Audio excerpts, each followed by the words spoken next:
Gravando, bem-vindos aí de novo a mais uma aula de Geografia Física. A gente vai continuar o assunto que a gente estava falando na semana passada, Geomorfologia.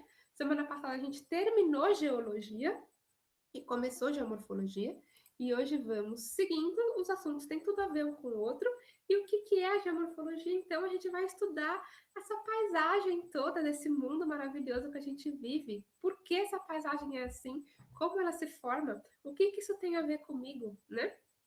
Então, vamos lá. A apresentação está aparecendo aí para vocês, né? Semana passada comecei falando para vocês que geomorfologia é o estudo do relevo. A gente, para entender o relevo, a gente tem que entender um pouquinho de geologia, então a gente relembrou um pouquinho o ciclo das rochas, né? Como que uma rocha se transforma em outra. E uma coisa bastante importante aqui do ciclo das rochas para a gente é como é que se formam rochas sedimentares, porque esse mesmo processo de formação de rochas sedimentares, ele vai ter a ver com grande parte da formação e principalmente a esculturação do relevo, certo? Minhas anotações aqui. Então, vamos lá. Relembramos aí brevemente o ciclo das rochas, como uma rocha sempre pode se transformar em outra, dependendo do tipo de pressão que ou não que ela está sofrendo. Se ela está sofrendo pressão interna no planeta, se ela está sofrendo muito calor, ela pode se transformar numa rocha metamórfica ou numa rocha ígnea de novo. Ou se ela está exposta na superfície, ela vai passar ali por intemperismo, a gente já vai ver o que é intemperismo direitinho, e dá origem a rochas sedimentares. Falei para vocês que toda a formação do relevo é resultado desse jogo de forças, esse embate de forças, né? Game of Thrones, Game of blá blá. E aí a gente tem dois tipos de forças, as forças endógenas, lembra que eu falei para vocês? Endo tem tudo a ver com coisas que são internas ao planeta, então o que está acontecendo dentro da crosta, e exo é externo, então vai ser o que está acontecendo fora da crosta terrestre. Deixa eu abrir o chat aqui. Tá normal aí? Natália, você tá me vendo? Tá. Bom, vou seguindo. Qualquer coisa, sai, entra de novo, vamos ver se resolve. Então, vamos lá.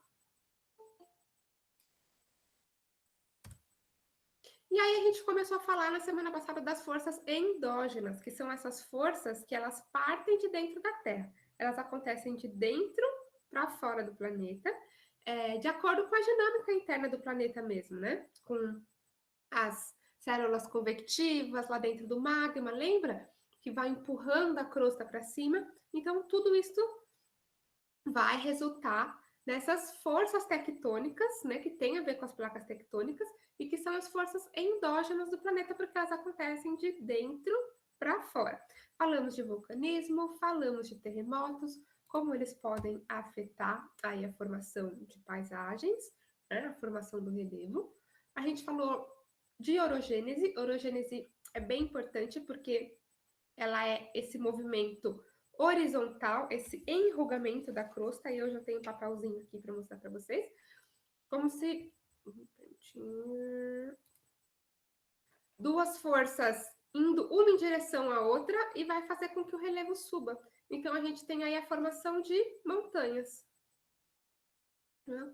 Falando de forças endógenas e exógenas com extrusivas e intrusivas.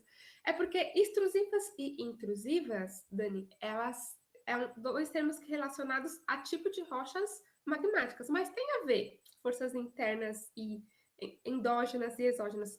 O extrusiva do o ex do extrusiva é o mesmo ex de exógeno, que tem a ver com fora, né? Então, fora do planeta. As rochas extrusivas, elas se formam fora da crosta, quando o magma sai do vulcão na forma de lava e ele se solidifica e dá origem a rochas. Então, se forma fora da crosta. E as forças exógenas são as que acontecem fora da crosta também. Então, esse ex é o mesmo. Exógenos extrusivos é tudo que acontece fora da crosta. E o endógeno vai ser o que acontece dentro, assim como intrusivo, interno, né? Endógeno de endo, de interno também, beleza? Então, dá para traçar um paralelo entre essas duas palavras. Mas extrusivas e intrusivas, a gente está falando de tipos de rochas. Endógenas e exógenas, a gente está falando de forças que atuam na formação do relevo, tá bom? Um são forças e o outro são rochas. Inclusive, essas forças vão agir sobre as rochas, tá bom? Então, primeiro acontecem as rochas, depois acontecem essas forças aí de formação do relevo, beleza? E aí, uma bem importante é a orogênese, que é essa dobra ou enrugamento da crosta, geralmente no limite convergente de placas, onde as placas se encontram. Então, duas coisas se encontrando, olha lá o relevo subindo.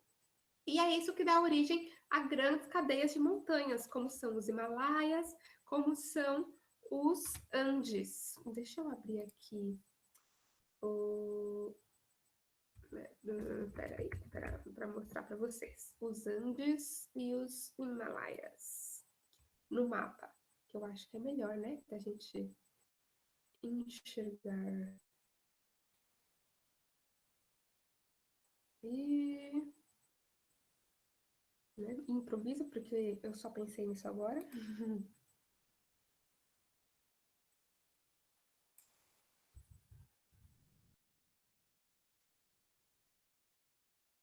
Ou melhor, ele demora um pouquinho para abrir. Eu vou deixar ele abrindo aqui para mostrar para vocês. E a gente já vê.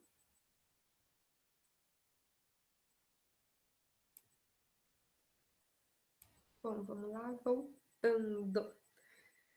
E aí a gente tem a formação de montanhas, que inclusive, para essas montanhas, a gente dá um outro nome que é dobramentos modernos. Vocês já devem ter visto isso, ouvido essa palavra em algum lugar, a gente vai falar de dobramentos hoje também, mas a gente chama de dobramentos porque eles acontecem justamente a partir dessa dobra da crosta.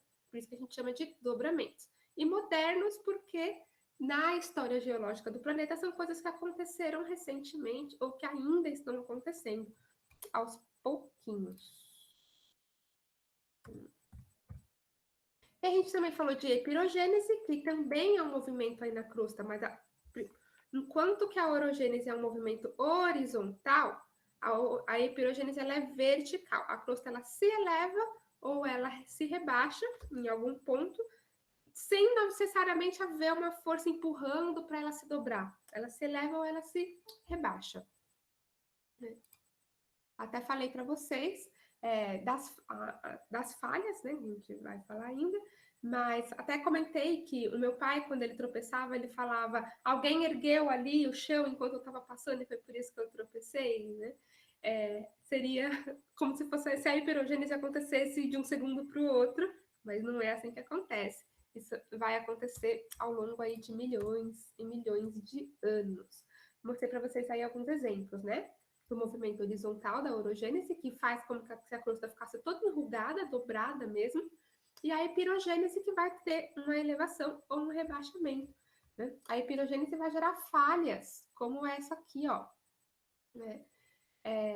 Percebe que era um contínuo e de repente falhou, teve uma quebra. Isso a gente chama de falha. E aqui as dobras, olha como as rochas parecem que estão dobradas, né? Aqui parece até uma massa folhada, né? De um lanche assim gostoso. Eu gosto dessa foto por causa disso. Ela me lembra coisas gostosas de comer. Deixa eu ver se abriu aqui. Abriu, deixa eu mostrar para vocês. Esse é o Google Earth para o computador. E aqui a gente consegue ver. A gente tem aqui, ó, no oeste da América do Sul, a gente tem a Cordilheira dos Andes, né? Uma cadeia de montanhas. Será que vai dar para ver direito aqui? Mas vocês percebem como a gente vem, ó, mais ou menos plano, né? E aqui vai ficando mais, tem um aspecto mais enrugado. Deixa eu ver, peraí. Exagerar aqui.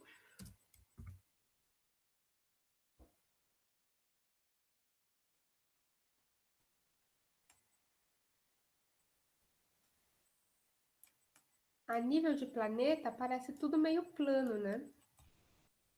Mas quando a gente aproxima, a gente vê que ela tem picos, olha, as elevações, tá vendo? Né? E isso aqui vai ao longo de toda essa cadeia de montanhas que vai seguindo por toda a América do Sul aqui.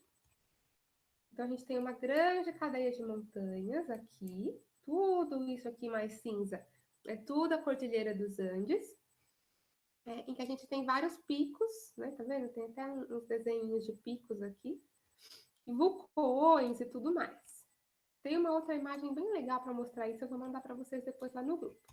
E os Himalaias, que estão aqui na Ásia, aqui,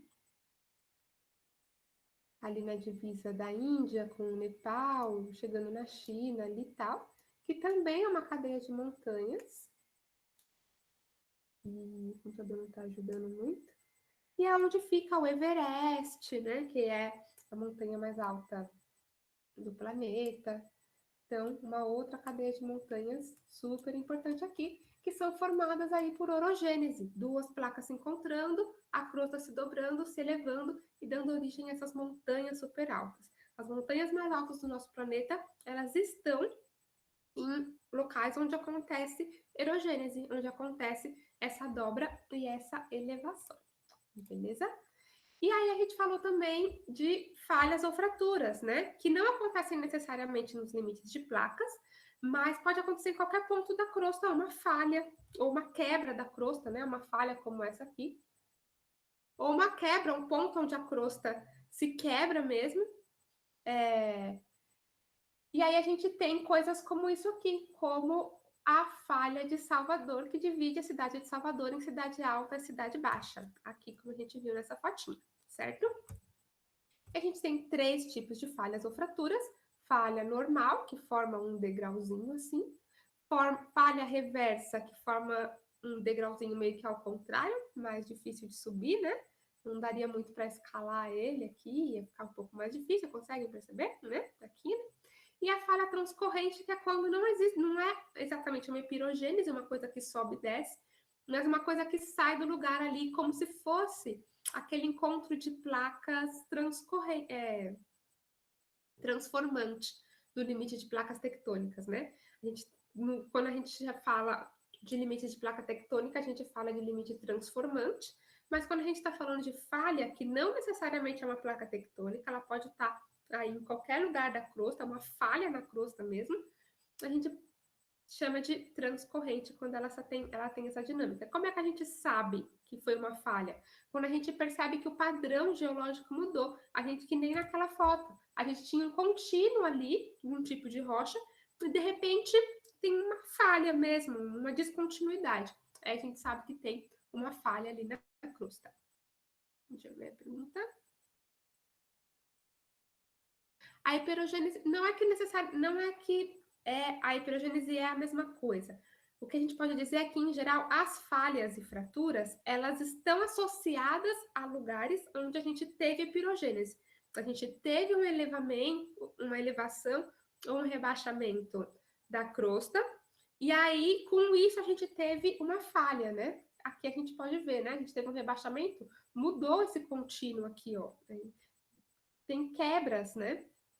Falhas mesmo. Então, a gente pode dizer que onde a gente tem pirogênese, a gente vai ter falhas, mas elas não são a mesma coisa, tá bom? A gente pode ter a epirogênese e não perceber uma falha, porque a rocha, se formou outra rocha ali em cima, né? As rochas sedimentares, elas se formam por cima das outras, então elas sempre vão ser as que estão mais na superfície, do que qualquer outra. Sempre que a gente vê uma rocha, aliás, sempre não. A gente pode encontrar vários tipos, todos os tipos de rocha a gente pode encontrar na superfície, né? A gente cava até achar a rocha, a gente pode encontrar todo tipo de rocha. Mas sempre que a gente encontrar rocha sedimentar, ela vai estar acima das outras. A gente nunca vai achar rocha sedimentar abaixo das outras, porque as rochas sedimentares elas se formam em cima, elas se formam pelos sedimentos que vão se juntando, se acumulando e dando origem a uma rocha. Então, ela vai sempre estar por cima de todas as outras, nunca por baixo.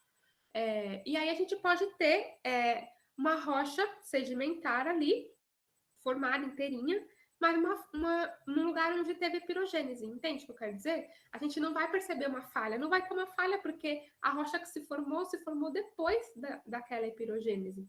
Então ela não falhou, não tem mais uma falha ali, apesar da gente ter uma elevação da crosta por epirogênese, entendeu? Mais ou menos? Se ficou confuso, vocês me falam, tá bom? Mas não dá para dizer que é a mesma coisa, não. Uma coisa está associada à outra, mas não são a mesma coisa, beleza?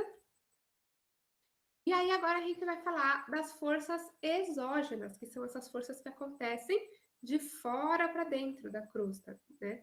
Acontecem do lado de fora, externo, exógeno, e elas é que vão causar aí a esculturação do relevo, dá ao relevo as formas que a gente conhece de fato. Uma pergunta? Toda falha é epirogênese, mas nem toda epirogênese é uma falha. Acredito que sim. Na verdade, também não. Não dá para dizer que toda falha ela foi causada por epirogênese. Uma falha pode ser causada por orogênese também, né? A gente teve uma dobra e quebrou a crosta ali, né, no processo, a gente pode ter uma falha também. Então, esse é um outro motivo pelo qual não dá para dizer que é a mesma coisa, as epirogêneses e as falhas e fraturas, né? A chance da gente ter falha onde a gente tem epirogênese é muito alta. Mas a gente pode ter falhas e fraturas onde não necessariamente teve epirogênese. A gente pode ter só um alívio de pressão na crosta, a gente pode ter uma quebra da crosta que causou um terremoto e aí causou uma falha. A gente pode ter falha em limites de placas tectônicas ou onde teve orogênese, tá? Mas voltando à pergunta, se toda falha é uma epirogênese? Não, né? Porque pode ter falhas associadas a outras coisas. E de fato, nem toda epirogênese é uma falha. Mas também não dá pra gente dizer que. Não dá. É isso. Ficou mais claro? Eu espero que não tenha ficado muito confuso. Então, a gente pode ter falhas e fraturas associadas a outras coisas que não são epirogênese. E a gente pode ter lugares onde teve epirogênese e não necessariamente a gente identificar que teve uma falha na geologia, na estrutura geológica ali. Uma falha, uma quebra e tal. Apesar de que a maioria das vezes vai ter uma quebra porque forçou, né? Mas não dá para ser determinista nesse sentido, beleza? Então vamos lá. Para as forças exógenas, que elas estão relacionadas aí ao clima, né? A principal força exógena, a primeira delas, e aí o legal das forças exógenas apesar das forças endógenas, como a gente está vendo agora, elas são cada um na sua caixinha. Uma pode estar relacionada com a outra, com certeza, mas elas acontecem individualmente. No caso das forças exógenas, não. Elas acontecem numa sequência. Uma não pode acontecer sem que uma anterior tenha acontecido antes dela. E aí a primeira delas é o intemperismo. O intemperismo, que também é chamado de meteorização, é o conjunto de alterações físicas ou químicas que desgastam as rochas expostas na superfície da Terra.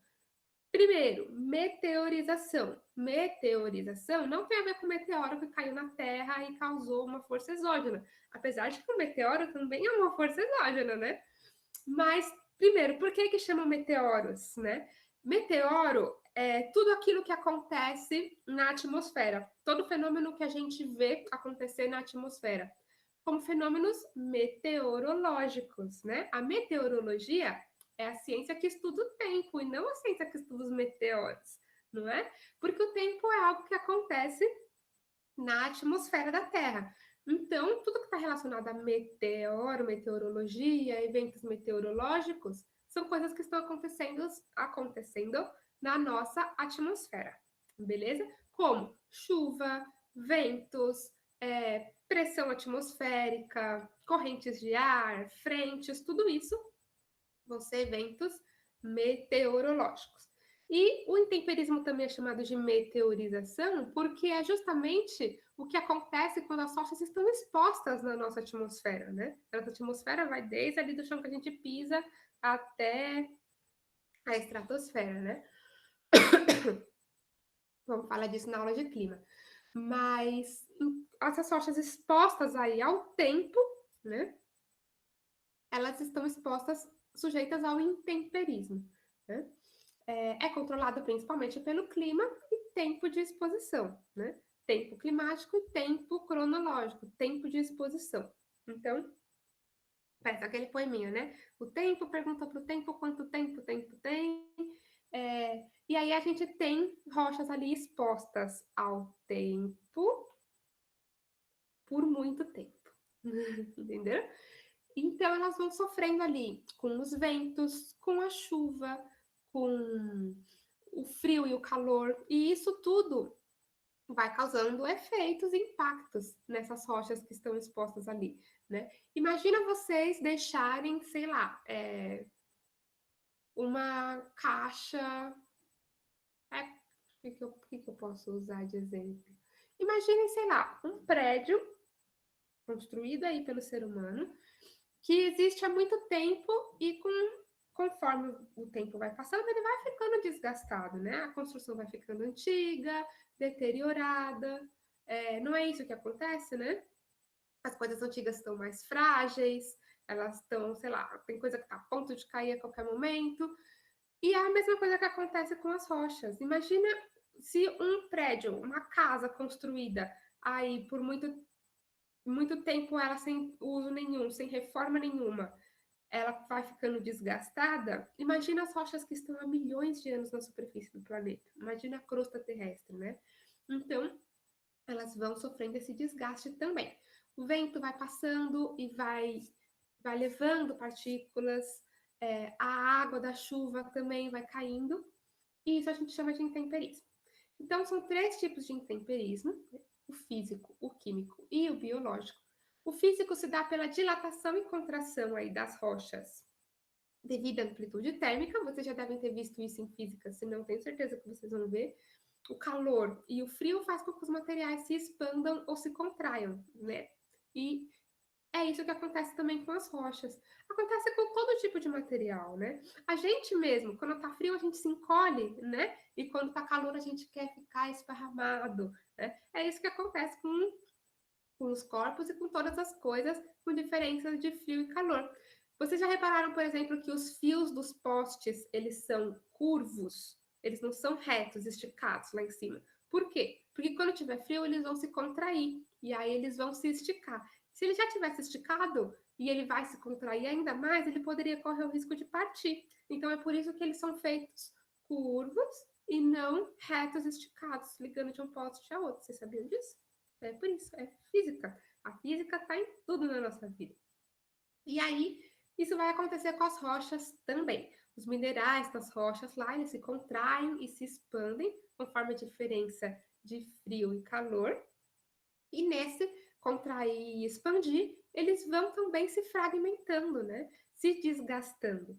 E aí, pode acontecer, inclusive, disso dele se expandir, acabar gerando fendas.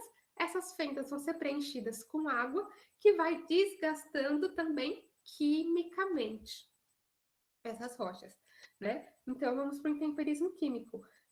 A água que é ácida, a água da chuva, ela tem um pH levemente ácido, né? Ela causa diferentes reações químicas nos componentes das rochas. Então, vai reagindo quimicamente com aqueles minerais ali das rochas. E lembram, né? Nas rochas a gente encontra quase todos os minerais ali da tabela periódica, por exemplo. Então, cada um vai reagir de uma forma. Então, a gente tem diferentes reações químicas acontecendo por causa do contato com essa água, né? E o intemperismo biológico vai ser pela ação das bactérias, que vão viver ali e vão se decompor e também vão gerar reações químicas a partir da sua decomposição. E aí a gente tem todo esse desgaste das rochas aí. Esse desenho é um exemplo, né, de como a gente tem as rachaduras, a água se juntando. Aqui no caso de regiões frias, a água se acumula ali, congela no inverno, e aí a gente, quando ela se congela, o gelo se expande, né? A água se expande quando ela congela. Vocês já viram nas forminhas, né? Já falei para vocês, as forminhas de gelo. A gente coloca água e, dependendo, se a gente colocar muita água, aquele gelo se expande tanto que gruda um no outro. Não sei se vocês já viram isso. Então a água se expande e também vai fragmentando rocha aí. Então é isso. O intemperismo é o que acontece quando a rocha fica exposta ao tempo. Beleza até aí? E aí, depois do intemperismo, vem a erosão. O que é a erosão? Conjunto de processos que promovem a retirada e o transporte do material produzido pelo intemperismo. O intemperismo vai produzir sedimentos, vai ficar ali desgastando, desgastando, e aquela rocha vai virando poeirinha, né? Porque elas não desaparecem simplesmente, os fragmentos de rocha. Eles vão virando poeirinha ali, e essa poeirinha vai ser um dia retirada dali, arrastada. Por quê? Por uma força que a gente chama de erosão. Pode ser pela água que vai bater ali e levar aquele sedimento todo embora. Pode ser o vento soprando que vai levar aquele sedimento embora também, conforme vai soprando. E é isso que a gente chama de erosão. Ele vai desgastar o relevo, desgastar a superfície das rochas e transformar essa superfície, né? É causada principalmente pela água, pelo vento e pelo gelo nas regiões frias. A gente tem aí, então, alguns tipos de erosão. Erosão eólica, que é pela ação dos ventos, né? Eólico tem a ver com vento, inclusive energia eólica é a energia gerada pelos ventos, lembram? Acho que o Lucas falou com vocês já de fontes de energia, né? Então, eólica é pela ação dos ventos, o vento vai carregando sedimentos, como areia, e o vento carrega mesmo, gente, ele carrega areia por muito tempo e para muito longe. Inclusive, há evidências de partículas de areia do deserto do Saara, lá na África, que foram encontradas na Amazônia, aqui no Brasil, trazidas pelo vento aí por todo o Oceano Atlântico. Não me lembro onde eu vi esse estudo, mas eu vi isso em algum lugar. O deserto do Saara, aqui na África, né, essa área desértica enorme, os ventos conseguem trazer esses sedimentos de lá para cá, né? Então o vento carrega mesmo sedimento para pertinho ou para muito longe, vai depender aí do peso, da intensidade do vento, a direção do vento, tudo isso, mas ele tem essa capacidade. Beleza? Bom, e aí isso é bem comum em climas secos e áridos, porque a gente não tem tanta água, então vai ser o vento que vai ser o responsável por mexer esse material todo. A gente tem a erosão glacial, que é pelo gelo, e aí lembram daquela primeira foto, né? Que eu falei para vocês que é a geleira quebrando tudo aquilo ali. Então é o gelo que também tem essa capacidade, que nem aqui nessa outra imagem aqui, o gelo tem essa capacidade de, conforme ele se forma, ele quebra, e conforme ele derrete e vai embora, ele vai levando aquele sedimento junto. A erosão pluvial, que tem a ver com as águas da chuva, e especialmente as chuvas torrenciais. Você sabe o que é as chuvas torrenciais? São aquelas chuvas fortes de uma vez, muito forte, que acaba com tudo e vai embora e leva tudo embora, de repente, né? Chuvas torrenciais. Ela é acelerada em solos desprovidos de vegetação, já vamos ver um exemplo. A erosão fluvial, que é pela ação da água dos rios, e a marinha, que é pela ação das ondas do mar, né? Essas três aqui, as quatro, na verdade, né? Glacial também, elas estão relacionadas diretamente à água, e que essas três aqui estão relacionadas diretamente à água líquida, né? Em sua forma líquida. Pluvial, então, chuvas. Então, anotem aí, pluvial, relacionado a chuvas. A gente, por exemplo, índice de pluviosidade, quer dizer o quanto choveu. Pluviômetro é um equipamento que serve para medir a chuva. Então, pluvial, tem a ver com chuva. Vocês andando na rua, não sei se vocês já repararam, mas serve aí para vocês observarem quando vocês estiverem batendo perna por aí. Às vezes na cidade tem aquelas tampas de esgoto, sabe, na rua, e algumas delas está escrito na tampa águas pluviais. Quer dizer que aquela água que passa ali dentro daquele esgoto não é esgoto, é sim água da chuva. É uma tubulação para levar a água da chuva embora para não alagar em algum ponto da cidade e tal. Então, quando vocês verem essas tampas aí, né, de esgoto escrito águas pluviais, não é esgoto, é água de chuva. Beleza? Fluvial é pela ação do cio, sempre que vocês verem fluvial tem a ver com rio. E marinha ou costeira tem a ver aí com o mar, a costa marítima, beleza? E o legal da erosão, e eu gosto dessa frase, né? Água mole em pedra dura, tanto bate até que fura, porque é verdade. Vai batendo ali por tanto tempo que vai furar e vai erodir, né? Tem um videozinho aí para mostrar para vocês. A água pingando numa pedra por 15 anos. Olha lá. 15 anos a água pingando nessa pedra. 25 anos. Ela já fez um buraquinho ali. Por 50 anos. Olha a fissura que causou. Percebe? Vou mostrar de novo. Por 15 anos não teve muita diferença. Por 25 anos, a gente já percebe uma diferencinha ali na rocha. E em 50 anos, uma diferença bem maior. Eu tenho a impressão de que esse vídeo, ele é essa estrutura aí, ela é mais didática do que real, mas é isso que acontece. E imagina, então, ao longo de milhões de anos, né?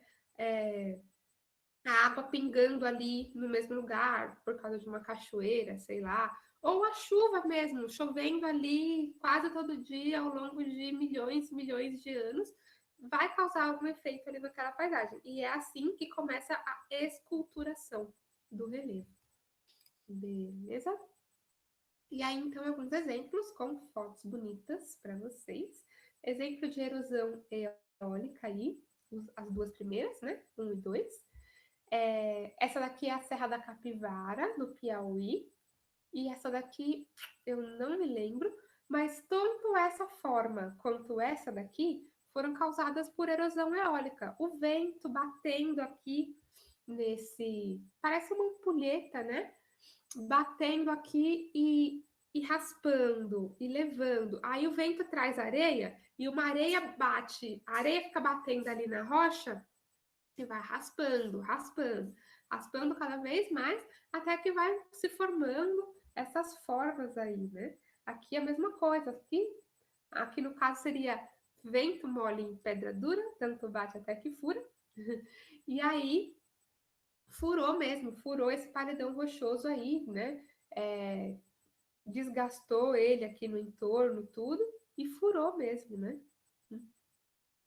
Não dá nem para acreditar, parece que foi feita assim, né? Mas não, isso provavelmente era uma grande massa rochosa enorme, há milhões de anos atrás, e com o vento batendo ali, batendo, batendo todo dia, e o vento trazendo areia, e a areia raspando uma na outra ali, a areia raspando na pedra, vai esculpindo, como se fosse uma escultura mesmo. Por isso que a gente chama de esculturação do relevo.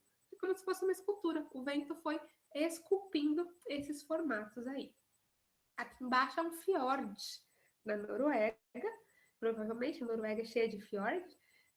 Erosão glacial. É o gelo, então, que essa água aqui é um rio que deságua no mar, e isso tudo congela, e conforme ele todo ano ele congela e derrete, ele vai escavando, escavando e formando esses vales lindos, incríveis, que existem lá na Noruega, os chamados fiordes. Bem bonito. Tenho bastante vontade de conhecer um fiord, pessoalmente. Continuando, forças exógenas. Aqui todas essas fotos são de erosão marinha, erosão costeira. Então o mar que vem batendo e quebrando e levando. O mar bate e vai levando pedaço ali daquele chão, vai levando pedaço ali daquela rocha e vai dando esses formatos também, né? Forma essas falésias, que são esses paredões aí na beira do mar. Aqui, esse daqui é bem legal, né? E o mar não para, né? O mar, as ondas não param de bater. O mar vai sempre batendo ali e sempre levando alguma coisa. Sempre que o mar bate, ele tá levando uma coisinha microscópica que seja, mas alguma coisa ele tá mexendo ali, né? A força batendo ali. E aí, com o tempo, vai se formando essas esculturas. E nesse caso aqui, olha só, a erosão marinha, o mar chegando e batendo, já chegando aqui nessa estrada que foi construída, né, pelo ser humano, mas já está correndo risco aqui de cair no mar, nessa estrada, por causa da erosão marinha, que não para de acontecer. Sim, a diferença de cores são mudança nos minerais. São minerais diferentes, têm cores diferentes, e aí, dependendo da coloração, a gente consegue até identificar se tem mais ferro ou mais, sei lá, carbono, por exemplo, dependendo da cor. Então, a cor, sim, é a diferença dos minerais ou da reação química que esse mineral sofreu ao ser exposto ali ao tempo, à chuva, à acidez da água, tudo isso. Beleza? E erosão fluvial aqui, o rio dando esses formatos. Nesse caso aqui, a gente tem esse cânion, né? E foi o rio que foi escavando isso ao longo do tempo. O rio, ele não é estático, né? A gente sabe que o rio, dependendo da época do ano, de mais chuvas ou menos chuvas, ele tem mais água ou menos água. E aí a força dessas águas passando ali o tempo todo também vai levando um monte de coisa embora, erodindo, erodindo, erodindo, e levando material e escavando aquilo tudo, né? Aqui um exemplo clássico aí de erosão fluvial, mas isso acontece em todos os rios, só que nem sempre cava tanto assim, mas todo rio está erodindo. E erosão fluvial aqui das águas da chuva, né? E aí que a gente tem, por exemplo, aquelas erosões que são preocupantes assim para a nossa sociedade, né? Desbarrancamentos, desabamentos, deslizamentos de terra. Isso tudo é a água da chuva erodindo e levando o solo embora, até que chega uma hora que o solo está tão cheio de água ali, ou ele já está tão frágil que ele vai de uma vez. E aí a gente tem os desbarrancamentos, os desabamentos, que principalmente na época da chuva a gente fica tão aflito, né? Principalmente quem mora em área de risco, em áreas mais inclinadas, a gente sempre fica muito aflito de ter um desbarrancamento e tal, né?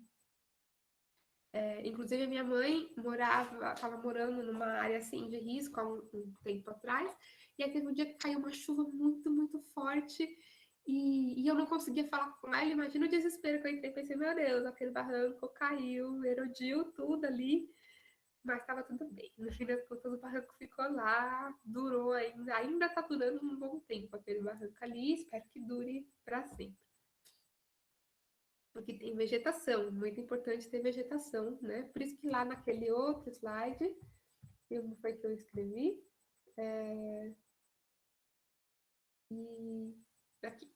A erosão pluvial, especialmente, é acelerada em solos desprovidos de vegetação, porque o solo fica mais exposto mesmo. E as raízes da vegetação ajudam aquele solo a ficar mais coeso e ficar mais firme e evitar que ele seja levado todo de uma vez. Ele vai ser levado aos pouquinhos, mas não todo de uma vez. Como é o caso aqui nessa erosão que quase engoliu esse carro aí, provavelmente. Beleza? E depois da erosão, ou seja, a erosão vai vir, o intemperismo primeiro vem e fragmenta, faz virar um monte de poeirinha, cria um monte de poeirinha ali. A erosão vem carregando esses sedimentos embora. E o que vai acontecer com esses sedimentos? Eles vão ficar aí para sempre andando no universo. A erosão veio aqui e agora eu sou um andarilho para sempre. Não, uma hora ele para em algum lugar. E quando ele para, a gente chama de deposição ou sedimentação. Eles se depositam em algum lugar. Parou ali, ficou depositado, né? Colocado ali pela erosão. A erosão veio, trouxe, colocou ele ali. Ou sedimentação é um outro nome que a gente dá, sedimentação. Ela é, então, a deposição dos sedimentos transportados após a erosão em um local diferente do de origem, né? Veio de o rio trouxe lá da área mais alta dele até lá embaixo, perto da praia, por exemplo. É assim, por exemplo, que chegam as areias da praia, né?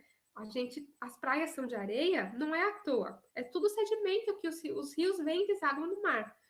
Esses rios vêm trazendo sedimentos que eles trouxeram desde lá, de quando eles começaram, desde quando eles nasceram. Eles vão trazendo esses sedimentos ou eles vão quebrando a rocha. Essas rochas, elas vão quebrando até chegar no fragmento de areia, às vezes vão ficando cada vez mais finas, até gerar argila, por exemplo, né? Que são grãozinhos microscópicos, mas a areia a gente consegue enxergar os grãozinhos dela, e essa areia todo dia foi rocha, que tem, a gente viu naquele vídeo que eu passei para vocês da história da montanha, que virou uma rochinha lá. E aí os rios vêm trazendo isso, e isso vai se acumulando ali na beira do mar. Por isso que a gente tem praias, as praias de areia, né?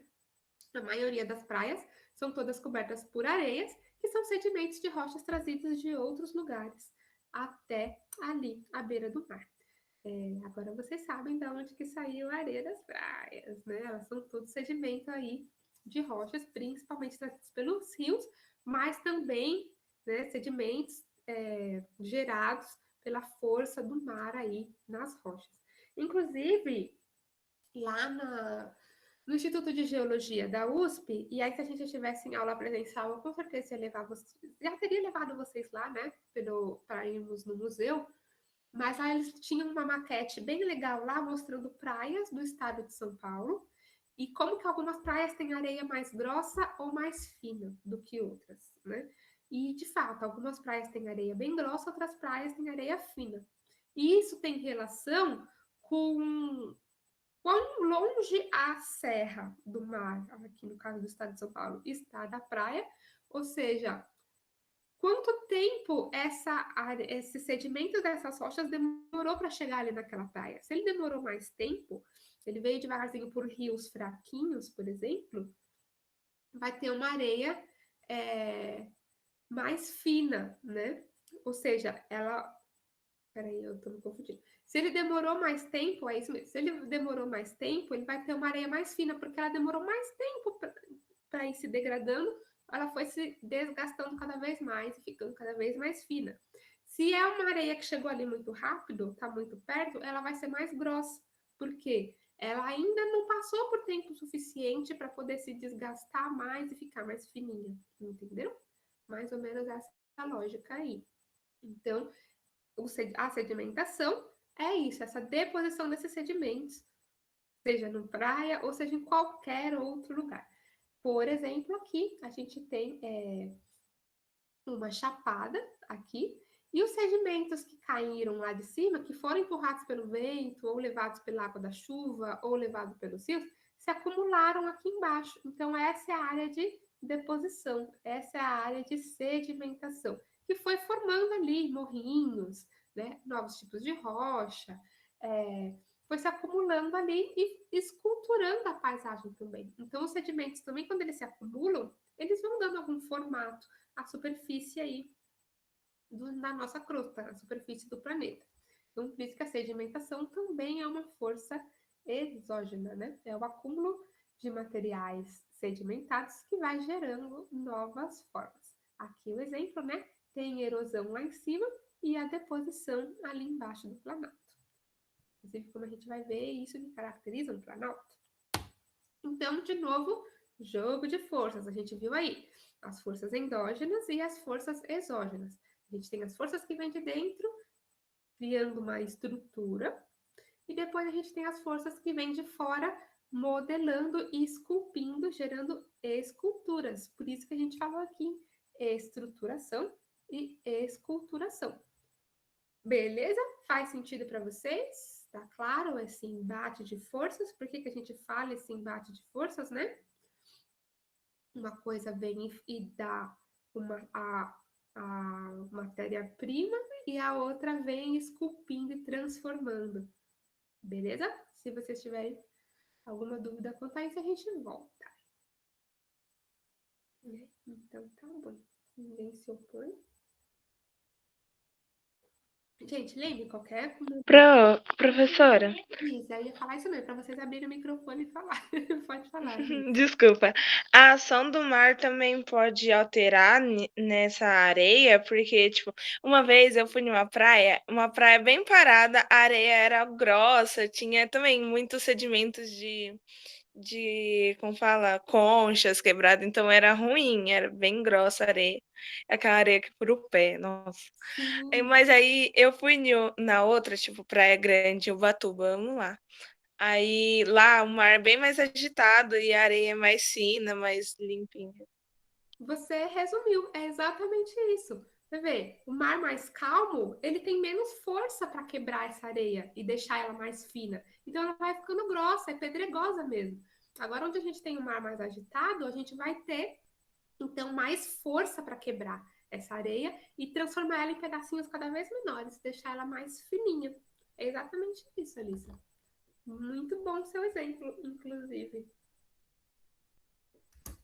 É isso, gente. A Alice aí contribuiu super. É, quem tiver também mais alguma experiência aí, fui no lugar e percebi que era assim, é sempre bom, assim, a gente observar. Né? Por isso que eu falo para vocês que a geografia, ela é para o vestibular, claro, mas ela também é para a vida, porque a gente está exposto a essas coisas o tempo todo, né? É muito legal a gente ir num lugar novo e perceber que a paisagem tem essa cara e entender por que, que a paisagem tem essa cara, né? É, tudo é rocha. Nosso planeta é um planeta rochoso. Vocês lembram lá? Não lembro se eu falei para vocês na primeira aula que eu falei dos planetas. E a gente tem dois tipos de planetas: planetas rochosos, planetas gasosos. O nosso planeta é um planeta rochoso, né? Então, tudo é rocha. Tudo vem das rochas, de alguma forma passou por rocha em algum momento, né? É, então, Bertioga, areia fininha, já em Ubatuba, ali, Caraguá, a gente tem areias mais grossas. E a gente tem, se vocês separarem, a distância da serra. Depois que a gente, para chegar na praia aqui no estado de São Paulo, a gente desce a serra e chega na praia. Se vocês separarem a distância da serra até a praia e qual é o tipo de areia que tem na praia, tem relação também, né? E a força do mar, que nem a Alissa falou.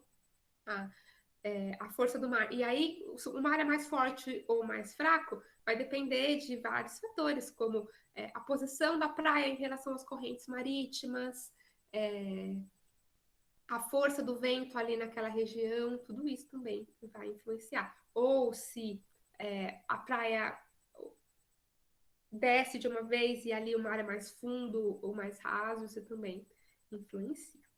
Beleza? A cor da areia é a mesma coisa da cor da. Aqui, ó. Das rochas, a coloração que alguém perguntou. A cor tem a ver com os minerais, a cor da areia também tem tudo a ver com os minerais. Quais minerais que deram origem àquela areia, né? E aí na areia a gente encontra tanto quartzo, principalmente, porque é o elemento mais abundante aí, a mineral mais abundante, mas a gente também encontra outros tipos de minerais na areia. Eu gosto, às vezes, de quando eu vou para a praia, pegar a areia e ficar olhando os grãozinhos, né? Para tentar ver a diferença de cores e tal. Mas é isso, a cor da areia tem a ver com quais os minerais de origem das rochas que deram origem àquela areia ali. Beleza? E aí, eu acho que dá tempo de terminar, falar mais um pouquinho hoje. Como a gente viu, não, areia eu não coleciono, não. Areia dá muito trabalho colecionar, não. Mas minha irmã junta, às vezes ela pega, ela fala, ai, que areia grossa, bonita. E ela junta, tem uma garrafinha dela que ela deixou comigo para eu guardar e tá aqui até hoje, que ela nunca veio buscar. Uma garrafinha cheia de areia, mas dá dó de jogar fora. Enfim, né? Esquisitices aí de gente que faz geografia. Bom, e aí a gente estava falando aqui que a gente tem as estruturas e as esculturas. E a gente também classifica essas duas coisas, né? A gente tem, então, as estruturas do relevo. Elas têm a ver mais com a geologia. A gente vai primeiro ter a estrutura para depois ter a esculturação. E as estruturas a gente divide ela em três tipos. Então, as estruturas, elas são grandes corpos rochosos que sustentam as formas da superfície, né? Sustentam, são as estruturas. São condicionadas pela disposição das rochas e são classificadas em três tipos, que são os escudos cristalinos, que são as estruturas muito antigas, a crosta primordial, digamos assim, né? As crostas que surgiram lá na evolução a crosta que surgiu na evolução do planeta, então os escudos cristalinos. Hoje elas estão bastante desgastadas, claro, porque elas são as rochas mais antigas, né?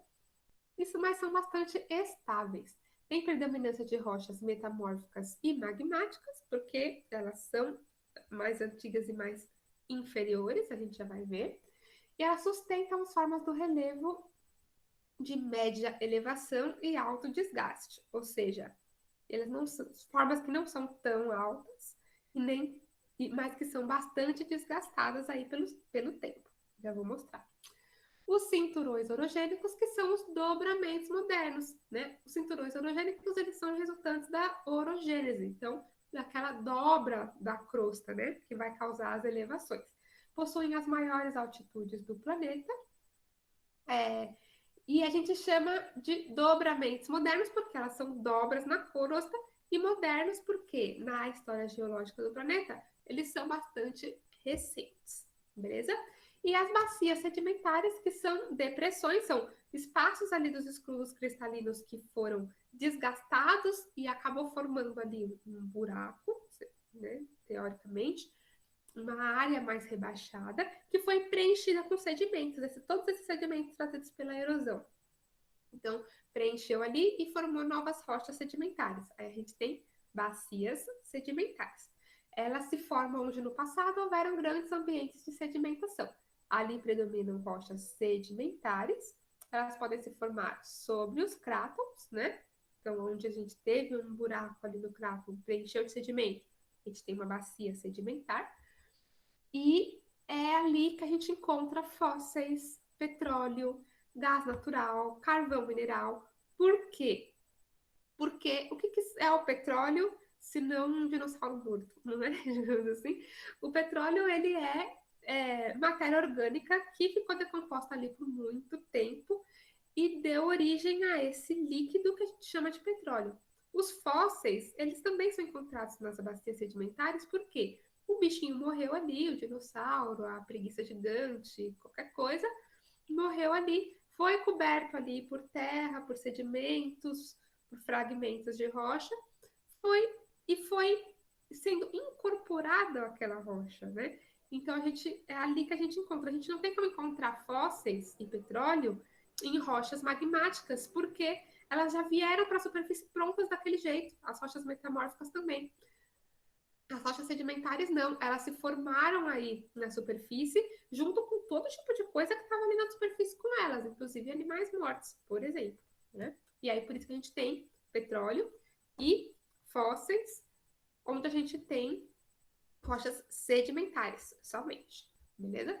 Olha aí as estruturas do relevo, então os crátons, que são os escudos cristalinos, são essas partes mais firmes, mais abaixo, né? Mais robustas. Os dobramentos modernos vão ser essas pontas que despontam aí, porque dobrou, subiu e ficou um pico bem alto, então a gente chama de dobramentos modernos, porque dobrou, porque é recente, veio depois, né? Os crátons e tudo. E as bacias sedimentares, que são essas áreas que seriam tipo uns buracos, que foram preenchidos aí por sedimentos. Beleza?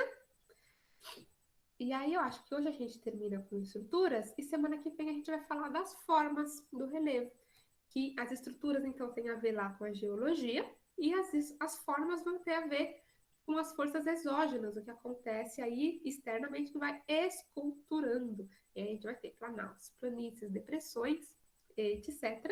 Mas a gente fala mais deles na semana que vem. Por hoje a gente fica com as estruturas. Beleza? Dúvidas? Quais são as dúvidas? Fale, pode falar.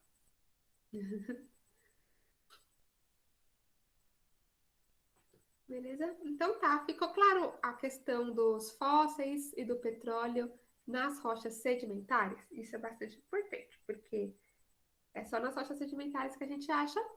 Fez sentido para vocês? A gente achar petróleo e fósseis nas rochas sedimentares e não nas outras? Porque se ficou alguma dúvida, vocês me falam, que aí eu explico de novo.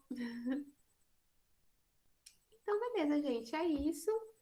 Eu sabia que eu tinha. Ah, tá. Outra coisa, rapidinho. Semana que vem, talvez a gente não tem a aula, porque a gente está tentando bolar uma atividade para o dia do meio ambiente, que foi semana passada, e talvez a gente tenha no lugar da minha aula um debate, alguma coisa assim. Então, se vocês tiverem dúvidas, não deixem, tipo, para a semana que vem, porque talvez a gente não tenha aula de geografia na semana que vem. Adiantem as dúvidas aí, beleza? Então é isso, gente. Boas aulas para vocês. Obrigada pela presença. Espero que tenham gostado da aula, que não tenha sido maçante. E mandem suas dúvidas. Qualquer dúvida, só mandar, tá bom?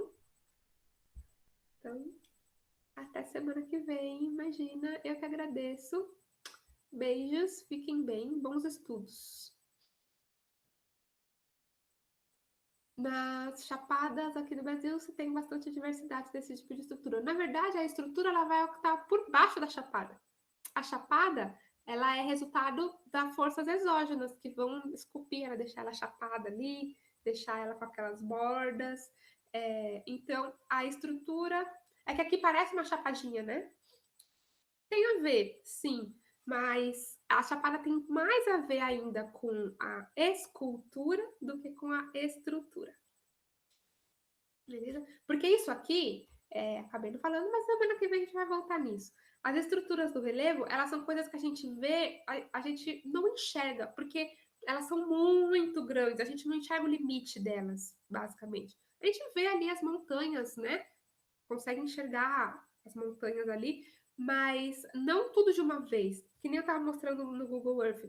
A gente não consegue ver uma coisa com começo e fim. Elas se estendem por áreas muito grandes. Então, foge do nosso campo de visão. Já as esculturas, não, a gente enxerga aquele formato ali. É isso. Beleza? Mas aí semana que vem a gente volta nisso. Foi bom você ter falado que faltou falar isso mesmo. Imagina. Eu vou encerrar aqui a gravação. Imagina, gente. Muito obrigada pela presença de vocês. E é isso. Mandem suas dúvidas. Interrompi.